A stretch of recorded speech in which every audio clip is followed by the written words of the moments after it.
Hello, everyone. I'm Maria Gonzalez. I'm the founder and creative director of Heroes Collective. Maybe you don't know us yet. So we're a collective based in London. We are an arts organization dedicated to addressing violence against women and girls, women's representations, women's health through arts. We also are a platform for women activist artists to present their work and to help us to have these conversations, these important conversations. Um, so tonight's guest is Jose Sumar. She's a Chilean artist based in London. And Jose began her artistic journey in design and has since expanded her practice from ceramics to large sculptures, exploring a variety of materials and forms. We met Jose in Heroes Interventions and in last March. And when she presented her work to be part of the exhibition, I couldn't see the link with Shiro's in terms of that I didn't see that she was an activist artist. However, I thought that her art was very interesting and could be part because she was having conversations about healing, about a transformation, and that was part of our conversation as well. From Shiro's, we talk about subjects that are very difficult and address difficult issues like violence against women and girls, yeah, like hidden and hidden violence and normalized violence. But the work of Jose, I think, was equally important because she was talking about her art as a way to transform, as a way to heal, as a way to move forward. And I think this is what Shiro's is about too. Um, well, Jose, I'm not going to introduce you further because I think you can introduce your work, and I think it will be nice to know how did you become an artist. You are a very like emerging artist. You've been doing art for 2 years, and I found your art very interesting because you started with ceramics, and then all of a sudden you moved to large sculptures in a record time. And that's why I thought I would be interesting to have you in Sheroes Thursdays for you to serve as an inspiration and also to talk through your work. Tell us a little bit about your artistic journey and motivation. Okay, thank you, Maria. Actually, my background is in graphic design. I've always been drawn to communicate it and create it visually. I think it's just how I make sense of things. But for years, I was designing for others rather than really expressing myself. I was working in branding and advertising, which can be really intense sometimes, long hours, like under pressure. I learned a lot, but at the end, I felt that something was missing. That space for experimentation and also for self-expression that I felt I need. So one day I woke up feeling very unwell and I thought that I had tonsillitis, but it turned out to be esophagitis from stress, which I never even heard of before. So I was so surprised that the stress alone could make me lose my voice. Basically, my throat was so inflamed that it made me lost it for 1 or 2 weeks, and the doctors advised me to take a medical leave to get away from the stress. But I didn't want to because almost all that year I was feeling very unwell. So I thought maybe this is a message from my body telling me that it's enough. And that I was clearly holding something back. So I decided to quit my job. And since then, I knew that I wanted to become an artist. It took me a while though, because I was a bit scared and I didn't know where to start. And I also, when I had to choose a career, I was between art and design. So it made a lot of sense to me. But I kept freelancing as a designer for a few years more. And at the same time, I started going to more exhibitions, met some artists, especially because my ex-husband comes from the art world. So being surrounded by that energy again slowly pulled me back into that creative space I'd been missing for a while and encouraged me to make art myself. Fantastic. And um, it's funny you were saying that you were working on something else while you were an artist, because this is the reality for most of the artists, right? We need to or create people that work in as producers, as I do. We need to do something else and then to pay the bills, basically, and then to do art by design. So which is limiting, and most of the times it stop us producing more art or going bigger, or because we don't have the space, the Yeah, time, the money to pay for a bigger yeah. space and so on. So yeah, and you started experimenting with ceramics, right?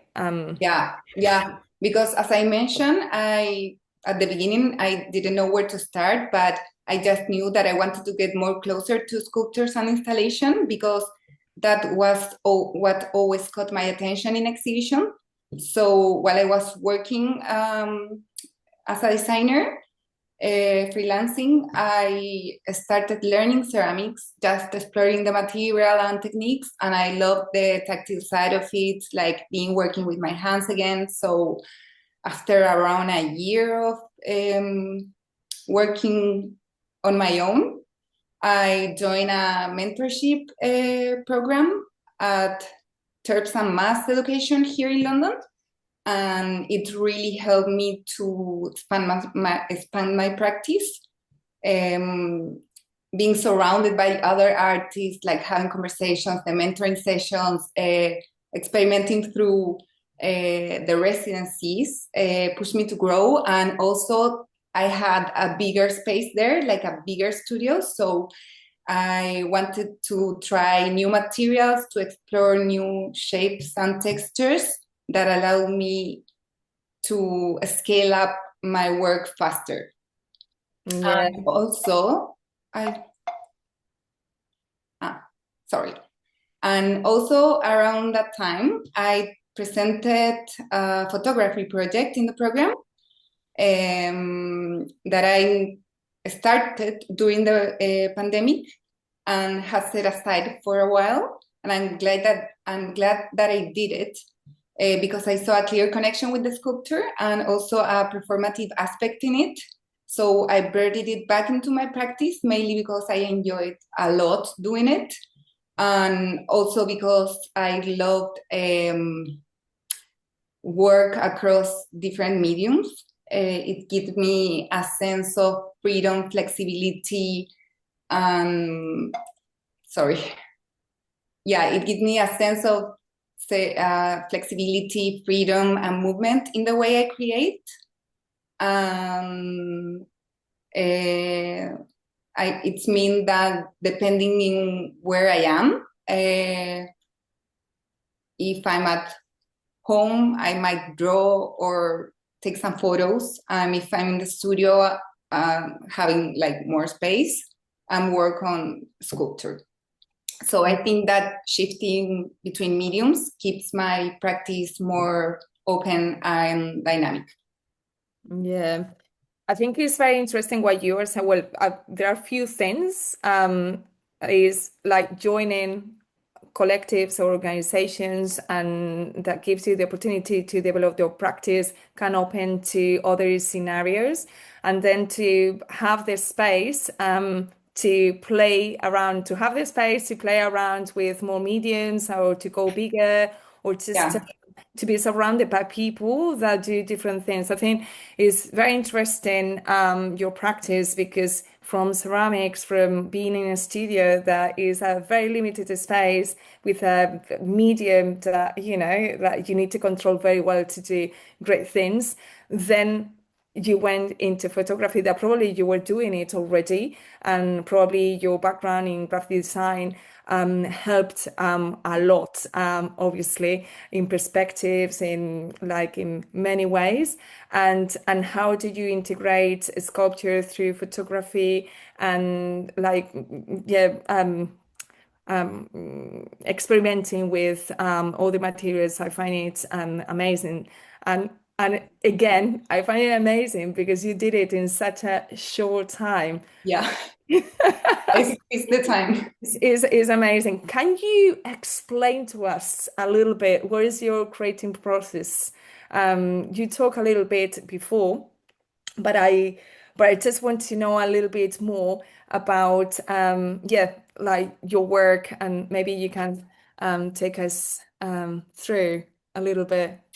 Yeah, well, my process is mainly intuitive, like by the guided by the instinct, experimentation, a lot of play involved, and also a lot of trial and error. Like I just as I go, like seeing what works and what doesn't, and paying attention to what the material itself allows me to do, especially when I'm working with a new material.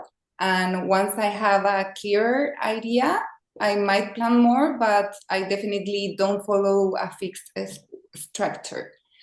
For example, once I was trying to make a tubular arch in clay, and halfway through, I realized that it wasn't working. So I tried to destroy it. And I love the shape that came out. It reminded me of Chile in a very abstract way.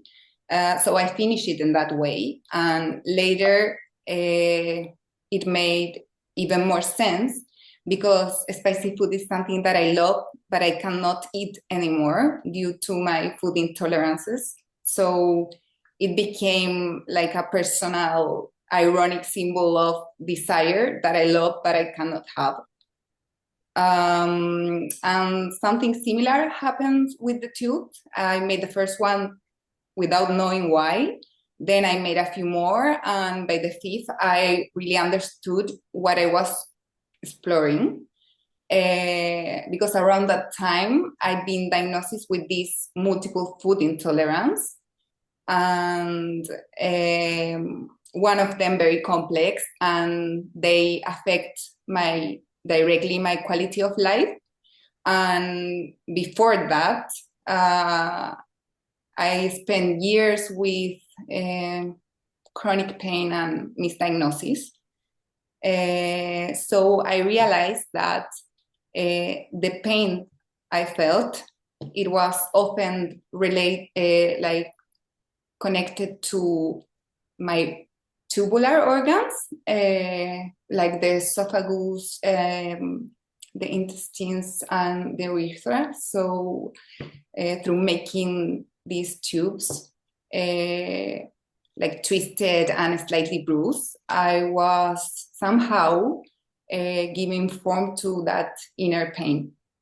And other times the ideas comes through play. Once my mentor encouraged me to try with saldo. So I spent an hour like making and destroying shapes. Around that time, I've been keeping those plastic meshes that comes with vegetables. I've always found them very toxic for the environment, so I wanted to use them somehow. And that led me to a few experiments, and these where they came out. I'm still not knowing what they are, but I enjoy making them.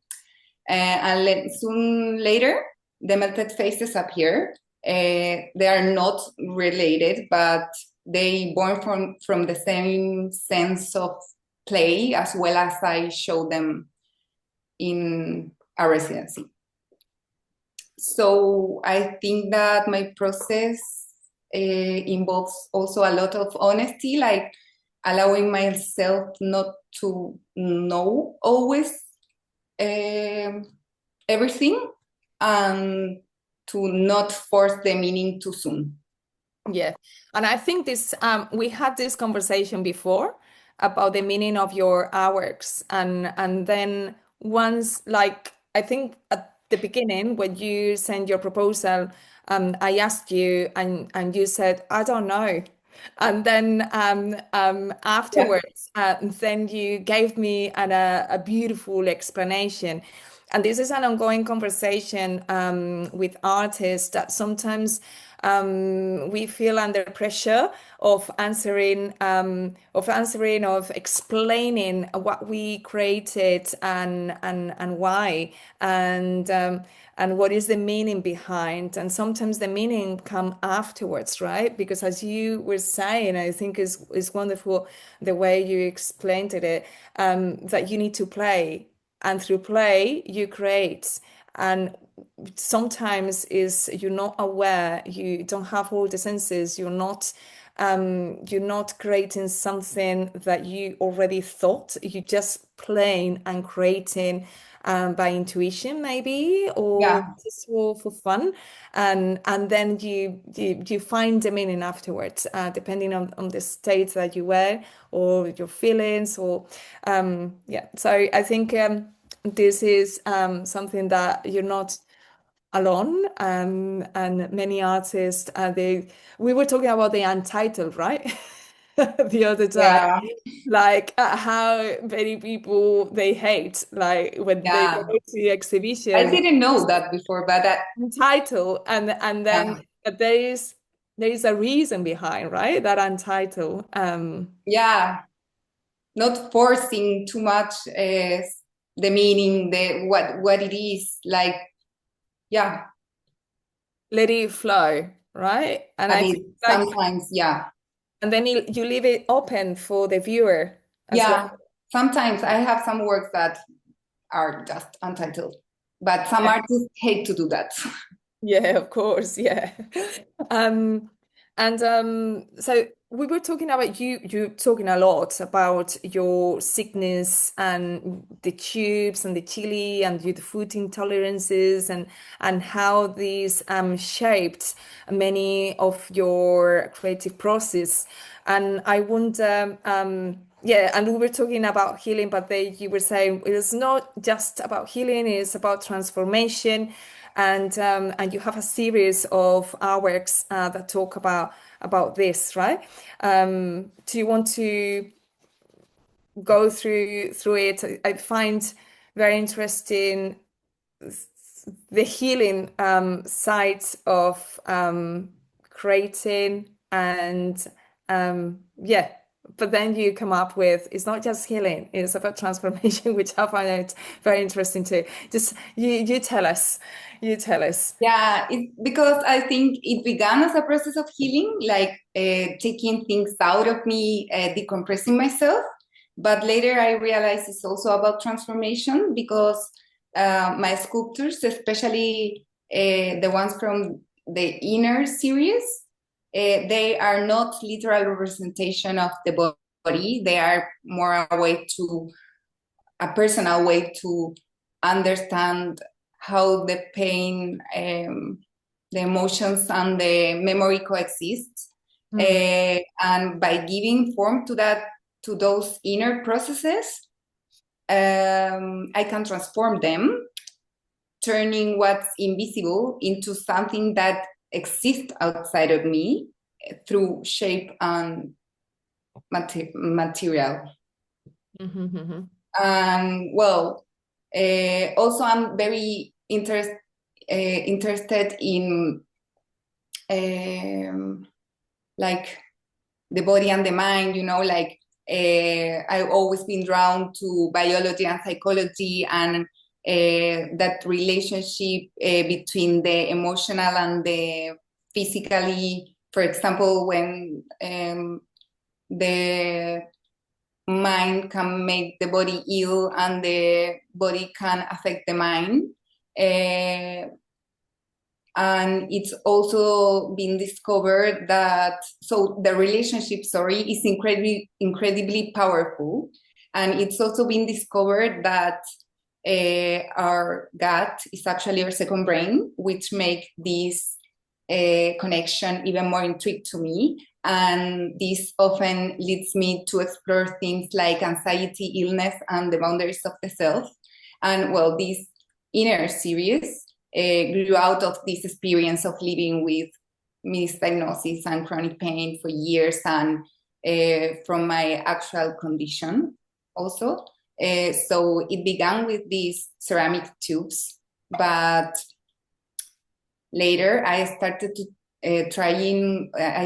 using softer materials like fabric, tights, stuffing, ropes, and also found objects, which allowed my work expand and grow. And some of the pieces feel contained and compressed, while others seems to overflow, shifting between the control and the loss of control. And in this process, I often find myself like making knots and weaving with the tights, like in a repetitive act. And those knots are directly connected to the pain and the frustration, to that feeling of being tangled when I had no diagnosis, and to how emotions like anxiety or stress are experienced physically in the body. So that repetition and that tension became a way of externalizing what was happening inside.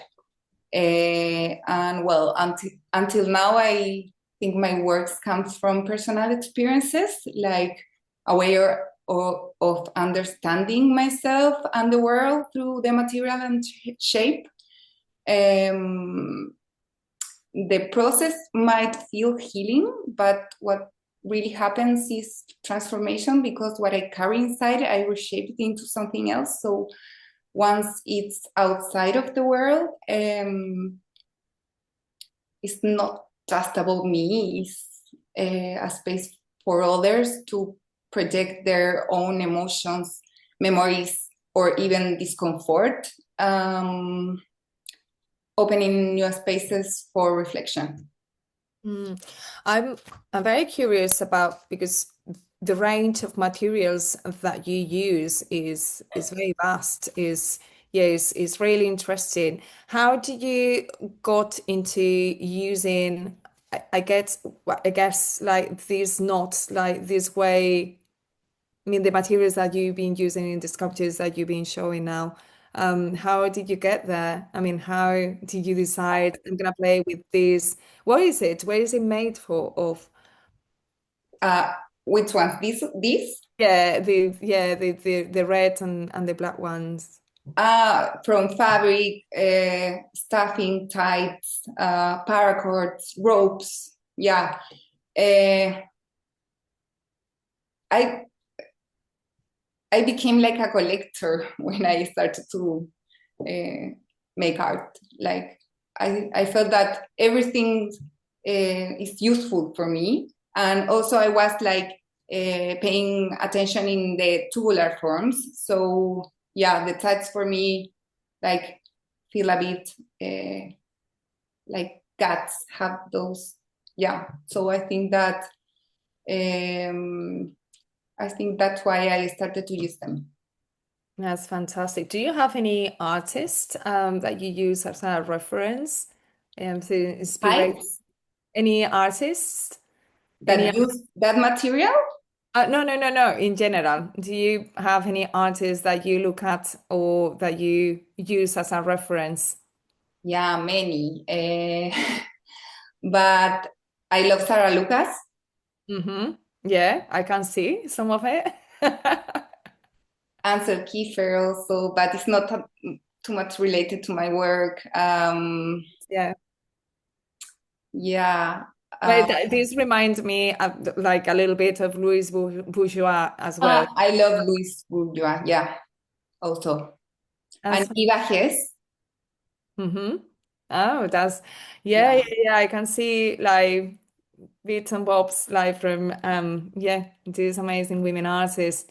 That's amazing. That's amazing. Also, you talking about this collection and the collecting of found objects and putting things together. You created an amazing series of broken objects into new ceramics, right?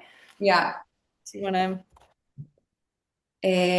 yeah. This body of work began quite unexpectedly. I was outside the ceramic studio, taking a break, like having a cigarette, and when I noticed a pile of discarded pieces, works that had broken or came out wrong, or that other ceramicists simply didn't like.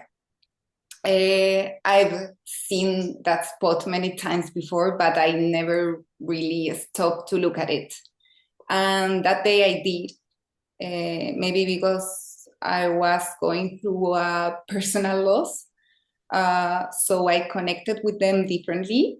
It was something in those fragments that reflected how I was feeling, but this was very unconscious. Yeah, I just felt attracted to them. Then I took a photo and then I started to playing with them, like choosing some fragments that caught my attention and stacking them into small towers. So then I thought that this could become a project, and I took them, some pieces, and then I started to collecting more of them over time.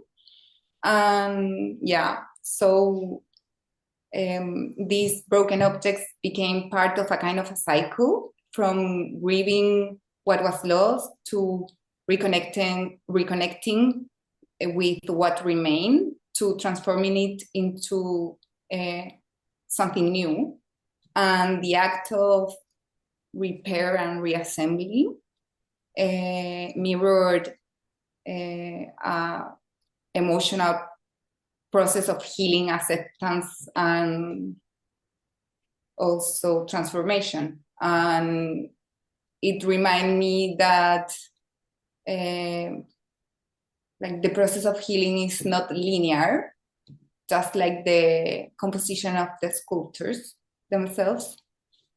And yeah, I made this series and I called it Get Yourself Together. And even the prints are made from found cardboard, to continue with this idea of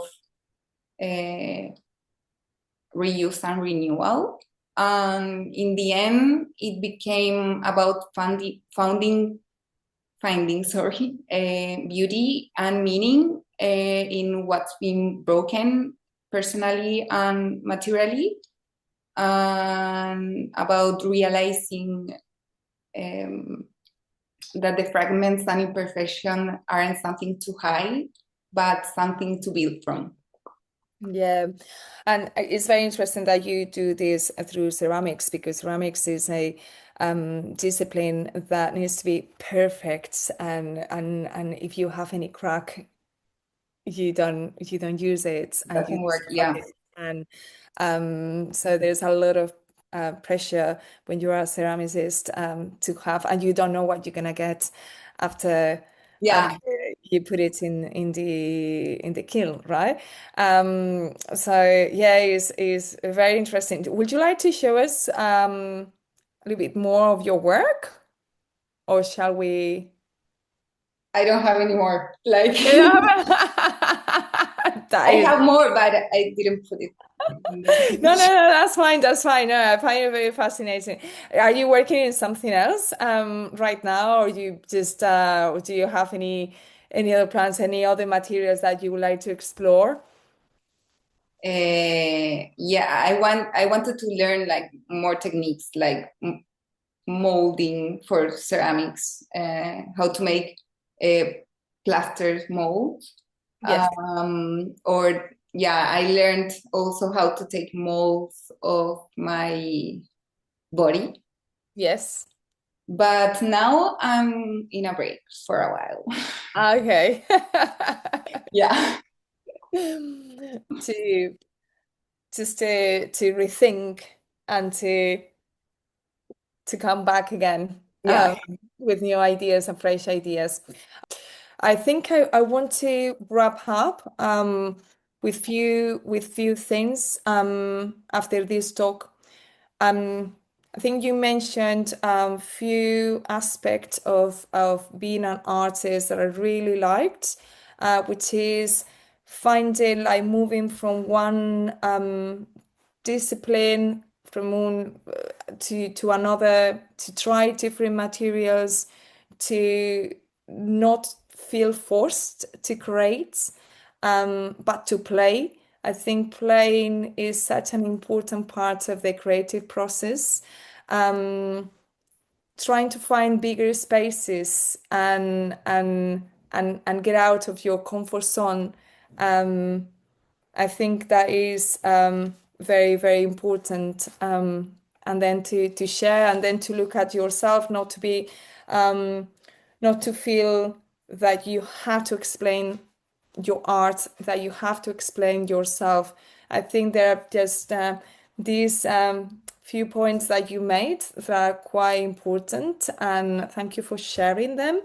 Um, so just one more time, Sheroes Thursdays is an opportunity for artists to share, to connect, to discuss, to have a conversation around a specific topic, and then to feel supported and not to feel lonely, and to press each other and to have each other's back. And this is what we have here and that we are experimenting today. So thank you very much, everyone, for connecting, and thank you for participating. Thank you, Jose, for sharing with us your work and yeah, and your feelings and well, everything, your body of work. It's been a pleasure. It's been an honor, and Thank you, Maria. And and everyone also to join us today. yeah, yeah. Thank you very much, everyone, for making the space and time. Shares Thursdays is happening the first Shares Thursday of every month, and please, if you are an artist and you are listening, if you have an idea or a specific topic that you would like to talk about, and this is the floor is yours. This is your space. This is your platform. So just contact us and we'll discuss how, when, and so on. Have a lovely evening, everyone. And thank you very much again. And please subscribe in our newsletter, Instagram, and different and other social media that you might have in the chat for future events. Thank you, Jose, and thank you, everyone.